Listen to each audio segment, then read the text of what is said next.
You've already seen New York. Helicopter shot, gold light on the bridge, skyline sliding by while the music swells. You know that image the way you know a face on a poster. Then you land, and you come up out of a stairwell onto an actual sidewalk, and none of that is happening. Something else is. It hits in under a minute. Your shoulders come up. Your walking speed changes without you agreeing to it. You get scanned by 20 people who never once look at you. That feeling has a name, and it isn't awe. It's pressure. This isn't a list of things to see. This is what the city is doing to your body. Here's the whole city in one sentence. New York is a machine for compression. Take millions of people, give them a small amount of ground, and make them negotiate every square foot of it, all day, forever. The food, the speed, the money, the rudeness that isn't rudeness, all of it is output. The pressure comes first, and the machine trains you fast. Nobody hands you the rules. You learn them in about a block. Don't stop at the top of the subway stairs. Don't walk 3 across. Pick a lane, hold a speed, and if you're going to slow down, drift right first, like you're exiting a highway. Then there's the eye contact, or the total absence of it. In most cities, you look at strangers. Here you don't, and for about a day it reads as cold. It isn't cold. When people can't give each other physical space, they give each other the other kind. Looking past someone is how you let them be alone in a crowd of 400. That's not hostility. That's the deal. You'll break it a dozen times on day 1. By day 3, you'll be quietly annoyed at tourists who break it. Now walk into Midtown, the part you already recognize, and try to see it as something other than a postcard. Those towers aren't ambition sculptures. They're what happens when the ground runs out. The island filled up horizontally, so the pressure went vertical.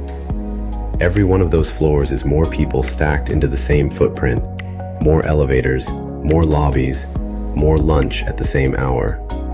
The buildings are infrastructure for crowds. You can hear it.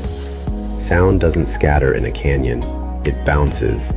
So a single siren arrives from 4 directions and stays too long. Wind comes down the avenue with nowhere to spread out and hits you like a door opening. And the light is rationed.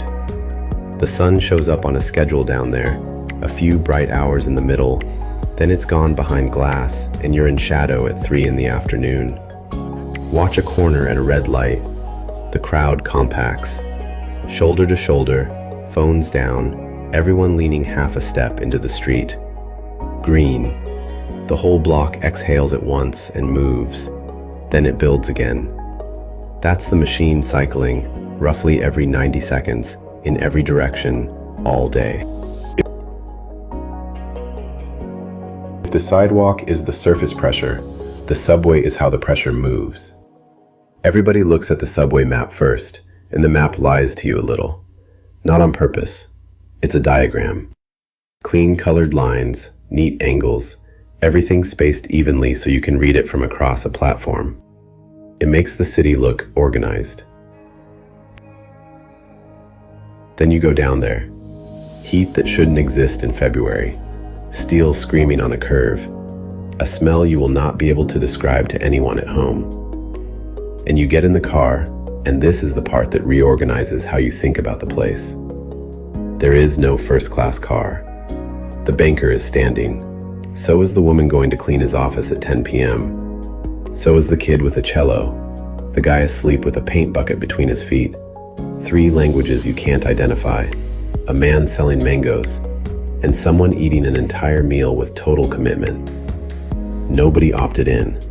There is no other way to move. So everyone is in the box together, 20 minutes at a time, several times a day, for their whole lives. That's the thing the skyline can't tell you. The tall part is the poster on the wall.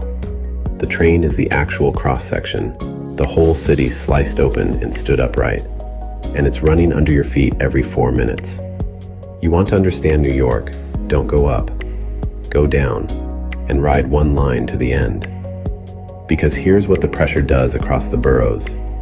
It doesn't stay at one setting. Get out on a brownstone block in Brooklyn on a Sunday. The dial drops. Trees close over the street. Sound goes soft and local. Someone's kid is drawing on the pavement, and people are sitting on their front steps doing nothing at all, in public, in full view. Stoop culture is what happens when your apartment is small and the street is safe enough to be your living room. It's the same machine, just idling. Now go to Queens, take the 7, get out anywhere along Roosevelt Avenue and stand under the elevated tracks while a train goes over and you can't hear your own thoughts. Signage in a dozen scripts. Bakeries next to phone repair, next to a taqueria with a line, at 4 in the afternoon on a Tuesday. Whole grocery aisles built for a cuisine you have never cooked. It doesn't feel like the New York from the poster. It doesn't feel like a neighborhood of New York. It feels like a different country that happens to accept the same Metro card. And this is the trick nobody warns you about. You can get that shift in one stop. One stop. Not one borough, not one afternoon. You get back on, ride 4 minutes, come up the stairs, and the language changes. The food changes. The price of everything changes. The way people stand near each other changes. Then go find water. Any waterfront, any edge of any borough.